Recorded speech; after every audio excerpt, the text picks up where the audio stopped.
Hello everyone, welcome to my channel. So in this video, we will going to start Python programming and how Python will help you for your automation in cybersecurity field. So that is exactly what we are going to cover. सबसे पहले Python की basic सीखेंगे जिसमें हम variable, data type, strings, looping function, import module and socket की बात करेंगे. And then उसके बाद we will going to move our advance topic जिसमें हम लोग रिक्वेस्ट, सिलेनियम, यूआरएल 2 जैसे मॉड्यूल्स का यूज़ करके web scraping and cyber security के टूल्स बिल्ड करेंगे. So without wasting the time let's start our first topic which is variable and data type.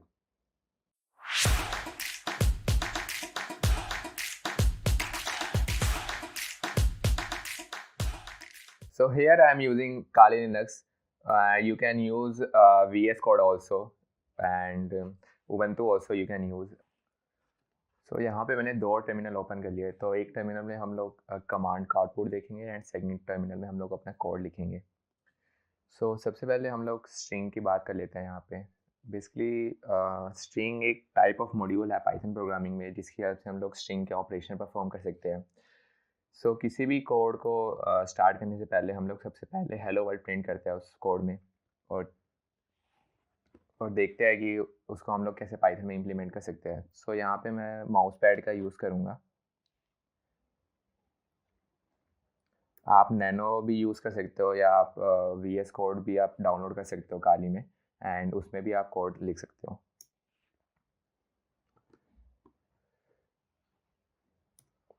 So Python में hello world print करने के लिए बहुत ही सिंपल तरीका है. यहाँ पे बस मुझे प्रिंट लिखना है एंड उसके बाद इसके अंदर मुझे डबल कोट्स के अंदर अपना टेक्स्ट लिखना है हेलो वर्ल्ड एंड जो भी ये कोट्स के अंदर है वो मुझे ये प्रिंट करके दे देगा. अब इसको मैं रन कर लेता हूँ. रन करने के लिए मुझे यहाँ पे पाइथन 3 टाइप करना पड़ेगा एंड उसके पास जिस भी फाइल के अंदर आपने कोड लिखा है उस फाइल का आप नेम यहाँ पे पास कर दो.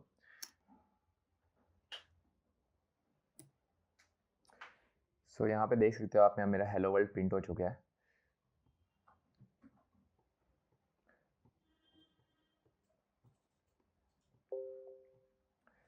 सो मुझे कोई भी स्टेटमेंट यहाँ पे प्रिंट करनी हो तो उसको मुझे प्रिंट एक फंक्शन है पाइथन के अंदर उसके अंदर मुझे डालना पड़ेगा एंड उसके डबल कोट्स के अंदर कोई भी वैल्यू होगी वो मुझे यहाँ पे प्रिंट करके दे देगा. सो इसमें हम लोग और भी ऑपरेशन परफॉर्म कर सकते हैं जैसे किसी स्ट्रिंग को ऐड करना हो या रिमूव करना हो तो वो भी हम यहाँ पे कर सकते हैं. उसके लिए अगर मुझे जैसे कि दो स्ट्रिंग को कॉन्कैटिनेट करना हो तो मैं सिंपली यहाँ पे प्लस की एक कीवर्ड है उसका यूज़ करूँगा एंड इसके अंदर मैं लिख देता हूँ hello world welcome to Python for cyber security series.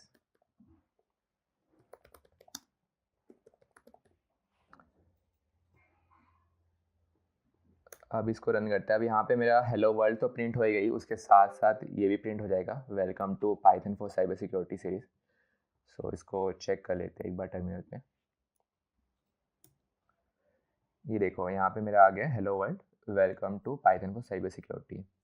अच्छा, यहाँ पे एक प्रॉब्लम ये आ रही है कि वर्ल्ड और वेलकम जो वर्ड है, जो टेक्स्ट है, वो एक साथ विदाउट एनी स्पेस है. तो यहाँ पे अगर मुझे स्पेस डालना हो तो मैं सिंपली एक वर्ल्ड के बाद एक वाइट स्पेस एंटर कर दूंगा एंड अगर अब मैं इसको रन करता हूँ तो यहाँ पे मेरा स्पेस आ जाएगा.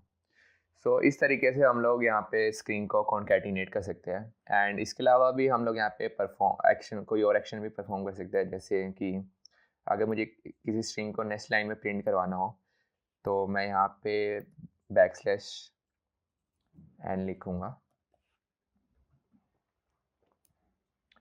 तो ये मेरा हेलो वर्ल्ड मेरा पहली लाइन में प्रिंट हुआ एंड देन उसके बाद लाइन ब्रेक हुई एंड सेकंड लाइन में मेरा प्रिंट हुआ welcome to Python for cyber security.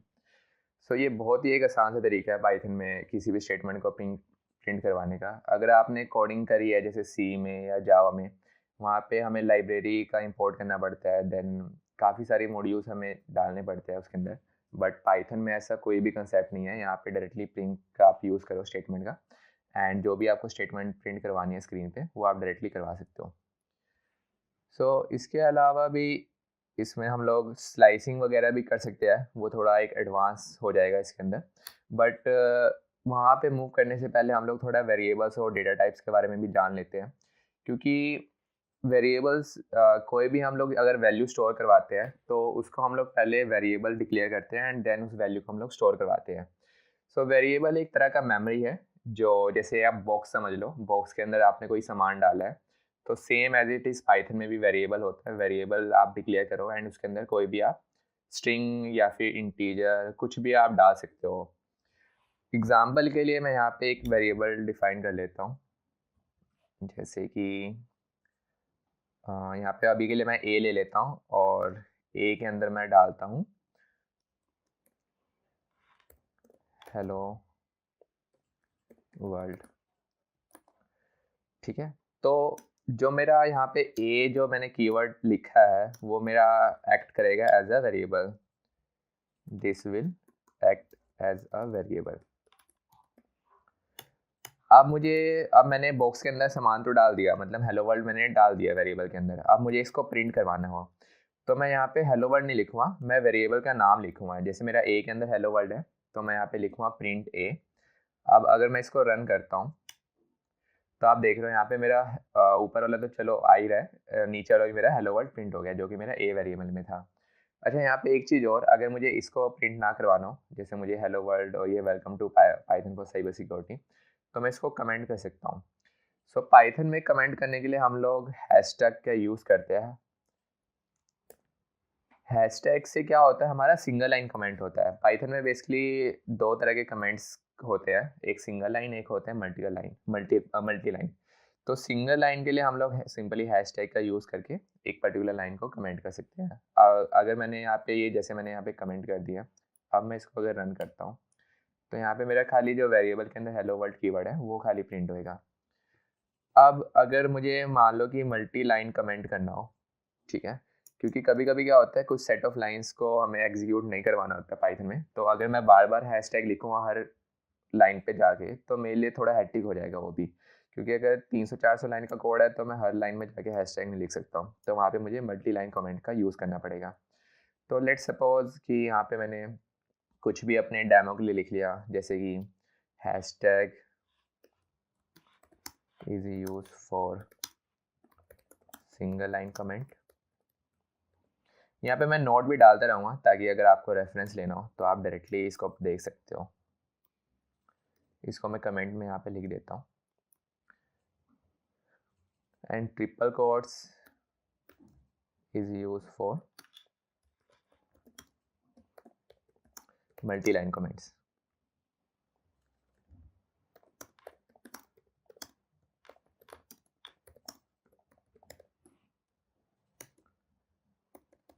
यहाँ पे एक चीज़ ध्यान रखना कि अगर आप जहाँ से स्टार्ट कर रहे हो ट्रिपल कोट्स को तो आपको उसको एंड भी करना पड़ेगा, क्योंकि विदाउट एंड वो क्या करता है, सारे जो भी नीचे जो भी आपका कोड लिखा होगा बाय डिफॉल्ट उसको कमेंट में कंसीडर कर लेगा। तो आपको एक तो स्टार्ट पॉइंट डिफाइन करना पड़ेगा एंड देन एंड पॉइंट आपको डिफाइन करना पड़ेगा।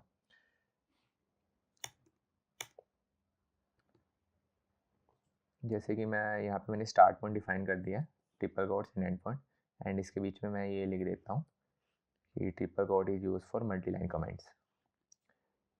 अब अगर मैं इस कोड को रन करता हूँ तो यहाँ पे मेरा खाली हेलो वर्ल्ड ही प्रिंट होएगा, जो कि मैंने नीचे वेरिएबल में ए वेरिएबल में डिफाइन किया हुआ है, ये देख सकते हो आप। तो ये दो तरह के कमेंट होते हैं जनरली पाइथन के अंदर, जिसका हम लोग कमेंटिंग पर्पस के लिए या फिर अगर आपने कोई कोड लिखा हुआ है देन आप कमेंट डाल के आज एक छोटा सा नोट डाल सकते हो एंड उससे आपको ये पता रहेगा, अगर आप फ्यूचर में कभी रेफरेंस ले रहे हो उस कोड का तो आपको पता रहेगा कि आपने क्या लिखा है इस लाइन में। ठीक है, तो ये तो हो गई कमेंट की बात। अब नेक्स्ट हम लोग बात करते हैं इंटीजर का, भी हम लोग देख लेते हैं। मैंने यहाँ पे जैसे स्ट्रिंग तो डाल दिया हेलो वर्ल्ड, एक बार इंट भी हम लोग डिफाइन कर लेते हैं यहाँ पे। तो मैं एक बी वेरिएबल डिफाइन कर लेता हूँ एंड इसके अंदर इंटीजर डाल देता हूँ 1 2 3 4 5, ठीक है, जो कि बेसिकली न्यूमेरिक वैल्यू है। तो अगर अब मुझे इसको प्रिंट करवाना हो तो मैं सिंपली बी लिखूँगा एंड उसके बाद मैं यहाँ पे रन करता हूँ इसको। तो ये कह रहा है syntax error line number 9। Okay, यहाँ पे हमने एक और कोड ऐड कर दिया है। ये ध्यान रखना कि खाली 3 ही कोड से स्टार्टिंग होएगा एंड 3 कोड से एंड होएगा, ट्रिपल कोड्स मतलब। अब अगर मैं इसको रन करता हूँ तो ये मेरा प्रिंट हो गया 1 2 3 4 5। तो ऐसे हम लोग इंटीजर भी प्रिंट कर सकते हैं। एंड अगर मुझे एक ही प्रिंट में इन दोनों वेरिएबल को टर्मिनल पे दिखाना हो तो मैं क्या करूँगा, सिंपली यहाँ पे लिखूँगा a प्लस b।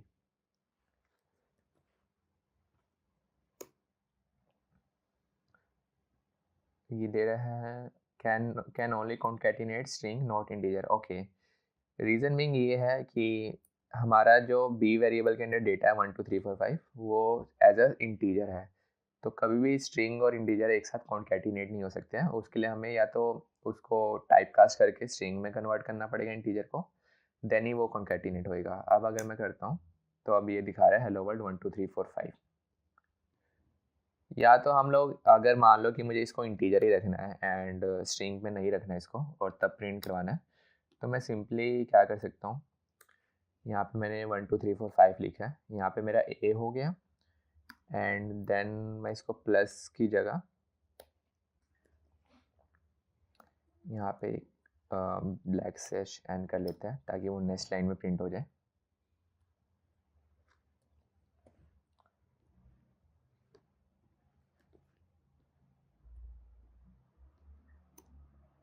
तो ये देखो यहाँ पे मेरा प्रिंट हो गया हेलो वर्ल्ड एंड 1 2 3 4 5। तो ये हम लोग कर सकते हैं इसके अंदर अगर मुझे इंटीजर और स्ट्रिंग को एक साथ प्रिंट करवाना हो। ये तो होगी हमारी वेरिएबल की। अब हम लोग बात करते हैं डेटा टाइप्स की। अब देखो होता क्या है कि पाइथन में हमें by default data types declare करने की ज़रूरत नहीं होती है। अगर मान लो किसी ने सी में कोड लिखा हो या जावा में लिखा हो तो वहाँ पे कुछ डेटा टाइप्स होते हैं, जैसे इंट हो गया, कैर हो गया एंड स्ट्रिंग एक डेटा टाइप होता है सी में अगर मैं बात करूँ, या फिर जावा में भी अगर मैं बात करता हूँ स्ट्रिंग हो गया। एंड उसके बाद एक एरे होता है, एरे के अंदर हम लोग सेट ऑफ एलिमेंट्स डिफाइन कर सकते हैं। बट पाइथन में अगर मुझे डिफाइन करना हो किसी भी वेरिएबल का और डेटा टाइप तो ऐसा मुझे रिक्वायरमेंट नहीं पड़ती है, क्योंकि by default Python by default ही उसको कंसीडर कर लेता है। अगर मान लो कि मैंने यहाँ पे ए इक्वल टू कोट्स के अंदर हेलो वर्ल्ड लिखा हुआ है तो पाइथन को पता होता है कि ये स्ट्रिंग मॉड्यूल है। अगर मैंने विदाउट कोट्स लिखा है 1 2 3 4 5 तो इसको ऑलरेडी पता होगा कि ये इंटीजर वैल्यू है। तो यहाँ पे हमें एज सच कुछ ज़्यादा डिफाइन करने की ज़रूरत नहीं पड़ती है। बस सिंपली अपना वेरिएबल डिफाइन करो एंड देन उसके अंदर डेटा डाल के उसको यूज़ कर लो कि कहीं पे भी अगर हमें प्रिंट करवाना हो या किसी फंक्शन में उसको कॉल करवाना हो वेरिएबल को, तो यूज़ कर सकते हैं। अब मान लो कि मैंने जैसे मुझे अगर डेटा टाइप चेक करना है ए का या बी का कि वो स्ट्रिंग है इंटीजर है, तो यहाँ पे मैं टाइप लिख देता हूँ। टाइप एक बेसिकली कीवर्ड है जो कि मुझे डेटा टाइप रिटर्न करके देगा उस पर्टिकुलर वेरिएबल का। तो यहाँ पे अगर मुझे ए का डेटा टाइप जानना है तो मैं यहाँ पे टाइप के अंदर ए वेरिएबल डाल दूंगा एंड उसको प्रिंट कर दूंगा। अब मैं इसको कोड को रन करता हूँ तो यहाँ पे आप देख रहे हो कि इसकी क्लास जो आ रही है वो स्ट्रिंग आ रही है। डैट मीन्स कि ये स्ट्रिंग कैटेगरी का है। अगर मुझे ऐसी बी का जानना हो कि उसका क्या डेटा टाइप है तो मैं सिंपली एक प्रिंट स्टेटमेंट के अंदर टाइप लिखूँगा एंड उसके अंदर बी वेरिएबल डिफाइन कर दूंगा। अब इसके अंदर जो मेरी क्लास आई है वो इंटीजर आ गई है। तो ऐसे ही अगर मान लो कि मैंने एरे डिफाइन किया हुआ है, बेसिकली पाइथन में एरे नहीं होते हैं, यहाँ पे लिस्ट बोलते हैं हम लोग, जो कि डायनेमिक नेचर का होता है जिसके अंदर स्ट्रिंग इंटीजर हम लोग दोनों डिफाइन कर सकते हैं। सो एरे को अगर मुझे डिफाइन करना हो यहाँ पे तो मैं ये ब्रैकेट लगाऊंगा एंड इसके अंदर मुझे मान लो कि मैं लिख देता हूँ बूट टू रूट, ये चैनल का नेम मैं लिख देता हूँ एंड उसके बाद लिख देता हूँ पाइथन फॉर साइबर सिक्योरिटी। ठीक है। अब अगर मुझे सी मेरा अब एरे है, इसके अंदर मोर देन वन एलिमेंट है, ठीक है। अब मुझे अगर इसको डेटा इसका मतलब डेटा टाइप जानना है तो मैं यहाँ पे टाइप फंक्शन का यूज़ करूँगा। ये ध्यान रखना कि अगर मुझे किसी का भी डेटा टाइप जानना है तो मैं यहाँ पे टाइप एक कीवर्ड है उसी का यूज़ करूँगा सभी के लिए। तो यहाँ पे मेरा जो क्लास दे रहा है वो दे रहा है लिस्ट। डैट मीन्स कि ये लिस्ट कैटेगरी का है जो मैंने बूट टू रूट लिखा है और पाइथन को साइबर सिक्योरिटी।